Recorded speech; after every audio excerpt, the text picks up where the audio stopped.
परिणामी बल resultant force.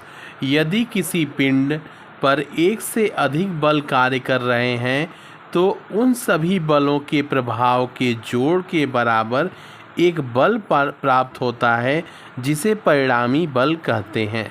यदि किसी पिंड पर एक से अधिक बल यदि कार्य करते हैं तो उन सभी बलों के प्रभाव के जोड़ के बराबर एक बल प्राप्त होता है जिसे हम परिणामी बल कहते हैं। और साम्यावस्था क्या होती है?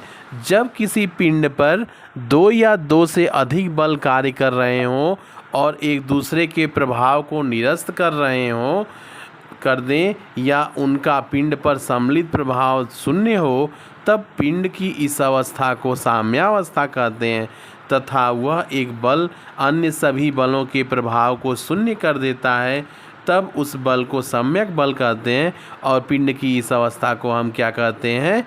साम्यावस्था। परिणामी बल की स्थिति क्या होती है? जैसे यदि किसी पिंड पर कई बल कार्य कर रहे हों और उन सभी बलों के प्रभाव के जोड़ के बराबर एक बल जो प्राप्त होता है उसे हम क्या कहते हैं? परिणामी बल। और जब किसी पिंड पर दो या उससे अधिक बल कार्य करें और वो सभी एक दूसरे के प्रभाव को निरस्त कर दें, तब ऐसी स्थिति में क्या होगा? उनका पिंड पर प्रभाव शून्य होगा, सम्मिलित प्रभाव, और इस अवस्था को हम पिंड के लिए क्या कहते हैं? साम्यावस्था।